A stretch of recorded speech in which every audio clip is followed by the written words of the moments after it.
ليذهب عنكم الرجس أهل البيت ويطهركم تطهيرا إن الله وملائكته يصلون على النبي يا أيها الذين آمنوا صلوا عليه وسلموا تسليما الصلاة والسلام عليك يا سيدي يا رسول الله وعلى آلك وصحبك يا حبيب الله الصلاة والسلام عليك يا سيدي يا نبي الله وعلى آلك وصحبك يا سيدي يا محبوب رب العالمين اللہ جل جلالہ وعظم نوالہ وعظم شانہ وعظم برہانہ کی حمد و ثنا کے بعد حضور سرور کائنات بزم کائنات دستگیر جہاں سید سربراہ آمی بے قصاں نیر تاباں ماہ خوباں شہنشاہ حسینہ نور ذات صحب لم یزل صحب علم نشرہ معصوم آمینہ جناب احمد مجتبی جناب محمد مصطفیٰ صلی اللہ علیہ وآلہ وسلم کی بارگاہ کے اندر ہدیہ درود و سلام کا نذرانہ عقیدت پیش کرنے کے بعد میرے نہایت ہی واجب القدر واجب الاحترام سامعین محترم السلام علیکم حضرات، جیسا کہ آپ سب کو معلوم ہے آج وہ برکت والا دن ہے، آج وہ شان والا دن ہے۔ ویسے تو جمعہ مبارک کا دن بھی بہت برکتوں والا ہے۔ حدیث پاک میں آیا ہے کہ جمعے والے دن کو عید کا دن قرار دیا گیا ہے، لیکن آج 13 رجب المرجب کو جس ہستی کی دنیا میں پیدائش ہوئی وہ ایسی ہستی ہے کہ جن کی آنکھ کھلتے ہی مصطفیٰ کا چہرہ دیکھا۔ ایسی ہستی کی کیا شان ہوگی جس کی گود مصطفیٰ بنے، ایسی ہستی جن کو 6 سال میں اعلان کیا تھا کہ یا رسول اللہ اگر کفار آپ کو چھوڑ دیں، مشرک آپ کو چھوڑ دیں، میں علی آپ کو کا دامن ہمیشہ کے لیے پکڑے رکھوں گا۔ کون سی ہستی اس دنیا میں اس دن پیدا ہوئی؟ حسن و حسین کا بابا، فاطمہ کے سر کا تاج، تاجدار حلعتا، سخاوت کا سمندر، شجاعت کا غضنفر، امت کا استاد، امت کے نبی کا داماد، ہمراز مصطفیٰ، ہمسار مصطفیٰ، باب مدینہ العلم، حضرت مولا علی شیر خدا مشکل کشا۔ یہ وہ پاک ہستی ہے، آج کا دن ان کی پیدائش کا دن ہے۔ حضرات محترم، حضرت علی کرم اللہ وجہ الکریم، ان کی یہ شان ہے، یہ اہل ایمان کا قبلہ و کعبہ ہے۔ ان کی نالین پاک سے لگنے ہوا گرد و غبار اہل ایمان کی آنکھ کا سرما بنے، یہ معراج سے کم نہیں ہے۔ وہ علی کہ جن کی آنکھ کھلتے ہی مصطفیٰ کا چہرہ دیکھا۔ حضرت محمد مصطفیٰ صلی اللہ علیہ وسلم نے حضرت علی رضی اللہ تعالیٰ کی عمر مبارک میں 1 سال کی تھی، سرکار نے خود ان کے باپ سے علی کو مانگا، مانگ کے بعد پھر 6 سال میں، بعض روایات میں 9 سال آتا ہے، بعد میں 7 سال آتا ہے کہ 7 سال کی عمر میں کلمہ پڑھ کر مسلمان ہو گئے۔ سب سے پہلے ایمان لانے والے حضرت علی رضی اللہ تعالیٰ عنہ ہیں۔ بچوں میں سے یہ یاد رکھیے گا کہ بچوں میں سب سے پہلے مولا علی مشکل کشا شیر خدا ایمان لائے ہیں۔ وہ خود دعویٰ کرتے ہیں، کہتے ہیں سوار والے دن میں نے ایمان لایا اور منگل والے دن سب سے پہلے مصطفیٰ کے پیچھے نماز پڑھی۔ یہ وہ ہستی ہے ان کے ساتھ حضرت خدیجہ الکبریٰ رضی اللہ تعالی عنہا نے کھڑے ہو کر نماز پڑھی تھی. یہ وہ پاک ہستی ہے. تو حضرات محترم 6 سال میں مصطفیٰ کے پاس آئے. اگر علی کا کھانا جس برتن میں پکتا وہ برتن بھی مصطفیٰ کا ہوتا. علی جس دسترخوان پر بیٹھ کر کھانا کھاتا وہ دسترخوان مصطفیٰ کا ہوتا. علی جہاں جاتے مصطفیٰ جہاں جاتے علی بھی ساتھ جاتے. حتیٰ کہ میرے نبی کریم علیہ الصلوۃ والسلام نے دن رات صبح و شام ہر گھڑی علی کو اپنی قربت میں لیا. وہ مصطفیٰ جن کی نگاہ کرے چاند 2 ٹکڑے ہو جاتا ہے. وہ ہمارے نبی جو نگاہ کرے پلٹا ہوا سورج واپس آ جاتا ہے. وہ نبی جو پتھر کو حکم دے پتھر کلمہ پڑھنے لگتا ہے. وہ نبی جو درخت کو حکم کرے نظریں ملا کر تو درخت جڑ سے اکڑ کر مصطفیٰ کی بات میں آ جاتا ہے.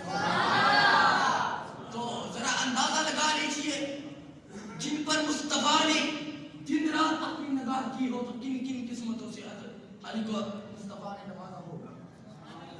حضرات محترم حضور نبی کریم صلی اللہ علیہ وسلم کی یہ روایت ہے. حضور صلی اللہ علیہ وآلہ وسلم نے ارشاد فرمایا کہ میں ایک دن مسجد میں نماز پڑھا رہا تھا. جب میں نے رکوع کیا تو رکوع بہت لمبا ہو گیا. تو جب میں رکوع سے اٹھنے کا ارادہ کیا تو آسمان سے جبرائیل امین آ گئے. آ کر میرے گوڈے کو پکڑ لیا.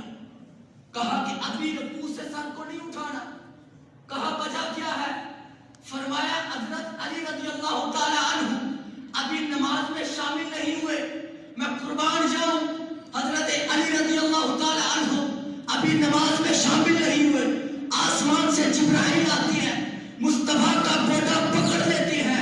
کہتی ابھی رکوع سے اٹھنا نہیں ہے جب تک علی نماز میں شامل نہ ہو. سبحان اللہ. نماز مکمل کی نا تو صحابہ نے عرض کی یا رسول اللہ کبھی بھی اتنی لمبی نماز آپ نے نہیں پڑھائی نہ کبھی اتنا لمبا رکوع کیا ہے. اس کی وجہ کیا ہے؟ مصطفیٰ علیہ الصلوۃ والسلام نے ارشاد فرمایا کہ میں جب رکوع میں تھا رکوع سے اٹھنے کا ارادہ کیا تو آسمان سے جبرائیل امین آ گئے. آ کر میرے گوڈے کو پکڑ لیا. کہا ابھی علی نماز میں شامل نہیں ہوا. نماز ابھی کو آپ نے اٹھنا نہیں ہے. حضرات محترم علی رضی اللہ تعالیٰ سے پوچھا کہ آپ نماز میں لیٹ کیوں ہوئے؟ حضرت علی رضی اللہ تعالیٰ عنہ ارشاد فرماتے ہیں کہ یا رسول اللہ میں نماز کے لیے آ رہا تھا. رستے میں ایک بڈھا یہودی اس نے مجھے پکڑ لیا. وہ میرے آگے آتا میں اس سے اپنی جان چھڑا کر پھر آگے آتا وہ پھر آگے آ جاتا. ایسے کرتے کرتے میں مسجد میں پہنچا. مجھے تھوڑی تاخیر ہو گئی. وہ اس یہودی کو بلایا گیا. وہ یہودی بعد میں مسلمان ہو گیا. بلا کر پوچھا تو نے کیوں حضرت علی کا رستہ روکا؟ وہ کہنے لگا کہ میں تورات پڑھ رہا تھا. تورات میں نے پڑھا کہ اللہ کے آخری نبی آئیں گے وہ اتنی شان والے ہوں گے وہ کسی پر غصہ نہیں ہوں گے وہ کسی پر ناراض نہیں ہوں گے. تو میں نے دیکھا کہ آپ مجھے ملے نہیں تو میں نے کہا نبی نہیں تو غلام نبی کو آزما لیتے ہیں. مان جاؤ حضرت علی رضی اللہ تعالیٰ عنہ پر انہوں نے مجھے آسے سے آگے سے مارا نہیں پیٹا نہیں لیکن پھر بھی انہوں نے میرا رستے کو آگے سے ہٹا کر مسجد میں داخل ہوئے. میں یہ وجہ تھی علی نماز میں لیٹ ہوئے. حضرات محترم ایک اور حدیث سنیے. اس حدیث کے راوی خود حضرت علی رضی اللہ تعالیٰ عنہ خود ارشاد فرماتے ہیں کہ ایک دفعہ مصطفیٰ صلی اللہ علیہ وسلم نے مجھے بلایا. بلا کر کہا ہے علی تیری مثال حضرت عیسیٰ علیہ السلام کی طرح. جس طرح حضرت عیسیٰ علیہ السلام کو ماننے والے محبت کرنے والے اس حد تک چلے گئے تھے کہ حضرت عیسیٰ کو خدا کا بیٹا کہتے اور جو ان کی نافرمانی کرتے کرتے یہاں تک آ گئے کہ ان کی ماں پر الزام تراش کر دیے. آپ کی مثال بھی حضرت عیسیٰ علیہ السلام کی طرح. تو فرمایا کہ حضرت علی رضی اللہ تعالی عنہ آپ سے جو محبت کرتے ہیں جو ان کو نبیوں کے درجے کے برابر سمجھتے ہیں، جو ان کو نبیوں سے اوپر کرتے ہیں، جو ان کو ابو بکر سے، عمر سے، عثمان کے درجے سے زیادہ کرتے ہیں، فرمایا وہ بھی کافر ہے جو مجھ کو کم مانتے ہیں۔ علی نے خود فرمایا کہ ایسی بات مجھ کی طرف منسوب کرنا جو میری شان کے لائق نہیں، اس نے منافق کا کفر کیا۔ یہ عقیدہ اہل سنت میں ہے کہ جس نے حضرت علی رضی اللہ تعالیٰ عنہ کو انبیاء کے برابر یا انبیاء سے بڑھایا تو انہوں نے کفر کیا۔ آج اہل تشیع یہی کر رہے ہیں، ان کی نعتیں بھی یہی ہیں۔ تو حضرات محترم، حضرت علی رضی اللہ تعالیٰ عنہ نے ارشاد فرمایا کہ میری شان نہ عثمان سے زیادہ ہے، نہ میری شان حضرت عثمان سے زیادہ ہے، نہ میری شان حضرت عمر فاروق سے زیادہ ہے، نہ میری شان سیدنا صدیق اکبر سے زیادہ ہے۔ میری شان وہی ہے جو اللہ نے مجھ کو عطا کی ہے۔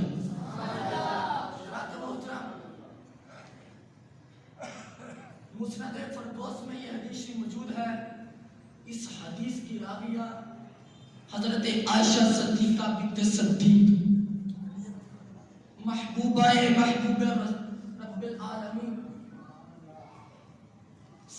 سچے باپ کی سچی بیٹی، پاکیزہ نبی کی پاکیزہ بیوی، سارے مومنوں کی ماں، وہ عائشہ جن کے بارے میں عرش اعلیٰ سے فرشتوں کا سلام آتا ہے، وہ عائشہ صدیقہ رضی اللہ تعالی عنہا اس حدیث کی روایت کرتے ہوئے فرماتی ہے، ان عائشہ قالت قال رسول اللہ صلی اللہ علیہ وسلم ذکر علی عبادہ۔ حضرت عائشہ صدیقہ رضی اللہ تعالیٰ عنہ ارشاد فرماتی ہیں کہ علی کا ذکر کرنا عبادت ہے، چاہے بندہ ذکر کرے تب بھی عبادت، چاہے کسی محفل میں بیٹھ کر ذکر کو سنے تب بھی عبادت ہے۔ حضرت علی کا ذکر کرنا بھی عبادت، حضرت علی کا ذکر سننا بھی عبادت۔ ایسی عظمتوں سے حضرت علی رضی اللہ تعالی عنہ کو مصطفیٰ نے نوازا ہے۔ حضرات محترم، ایک اور حدیث، اس حدیث کے راوی مصطفیٰ علیہ الصلوۃ والسلام نے خود ارشاد فرمایا، کیا فرمایا کہ ہر نبی کی اولاد اس کی اپنی پشت میں سے ہوتی ہے، لیکن میری اولاد اللہ نے میری پشت سے نہیں بلکہ میرے بھائی علی کی پشت سے رکھی ہے۔ اس مسئلے کو حل فرما دیا۔ اس مسئلے کو حل کرتے ہوئے گل قدس کی پتیوں کو حرکت ہوئی، دل کا کشور فتح کر لینے والی آواز سے ہمیں بتایا، ان اللہ تعالی جعل ذریۃ کل نبی فی صلبہ وجعل اللہ تعالی وتبارک وتعالی ذریۃ فی صلب علی بن ابی طالب۔ فرمایا کہ ہر نبی کی اولاد اس کی اپنی پشت میں سے ہوتی ہے، لیکن میری اولاد اللہ نے میری پشت سے نہیں بلکہ حضرت میرے بھائی حضرت علی کی پشت سے رکھی۔ اس حدیث کو حضرت اعلیٰ حضرت امام شاہ امام احمد رضا خان فاضل بریلوی اس کو تشریح کرتے ہوئے فرماتے ہیں کہ اے علی تجھ کو مبارک ہو کہ اللہ کا آخری نبی، اللہ کا آخری رسول، اللہ کی مخلوق سے سب سے افضل اور اعلیٰ، اللہ کے تمام نبیوں سے سب سے افضل اور اعلیٰ وہ آپ کا بھائی ہے، وہ آپ کے سسر ہے، وہ آپ کے داماد ہے، اور آپ کے چچا حضرت حمزہ جو سب شہیدوں کے سردار ہے، جس کو سرکار نے خود لقب دیا سید الشہداء، وہ آپ کے چچا ہے۔ آگے اعلیٰ حضرت نے قلم توڑ دیا، کیا فرمایا کہ مصطفیٰ کے جگر کا ٹکڑا، مصطفیٰ کے دل کا جان، مصطفیٰ کے جگر کا ٹکڑا، حسن و حسین کی ماں زہرا بتول حضرت فاطمہ الزہرا رضی اللہ تعالی عنہ، وہ آپ کے گھر کی زوجہ بنی، وہ آپ کے گھر کی رونق بنی، اس کو کیا شان ملی؟ فرمایا ان کا خون تیرے خون سے، ان کا گوشت تیرے گوشت سے اس طرح ملا دیا گیا جس طرح دودھ کے اندر شکر ملا کر ایک کر دی جاتی ہے۔ ان کا گوشت تیرے گوشت سے، ان کا خون تیرے خون سے اس طرح طرح دودھ کے اندر شکر ملا کر ایک کر دی جاتی ہے۔ رات محترم اتنی بڑی عظمتوں کے مالک یہ جو شان ہے یہ حضرت علی رضی اللہ عنہ کی جزوی اعتبار سے ہے کہ کسی بھی صحابہ کی جزوی اعتبار سے کوئی اتنی شان نہیں اور جو یہ شان حضرت علی رضی اللہ تعالیٰ عنہ کو اللہ نے عطا کی کہ ہر نبی کی اولاد اس کی اپنی پشت سے ہوتی ہے لیکن مصطفیٰ کی اولاد حضرت علی کی پشت میں سے تھی۔ اور ایک اور حدیث سنو،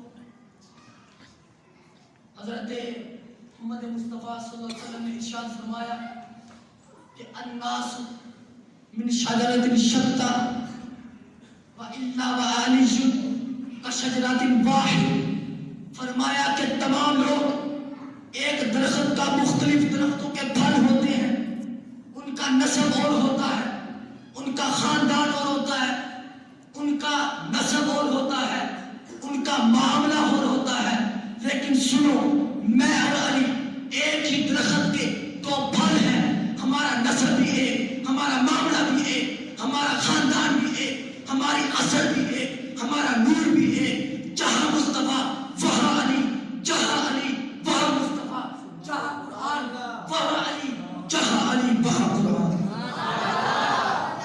اتنی بڑی شان کے مالک جن کو مصطفیٰ نے فرمایا انا مدینۃ العلم وعلی بابها کہ علم کا شہر میں ہوں، اس کا دروازہ مولا علی شیر خدا ہے۔ دعا ہے کہ اللہ رب العزت ہم نے جو کچھ سنایا اس پر عمل کرنے کی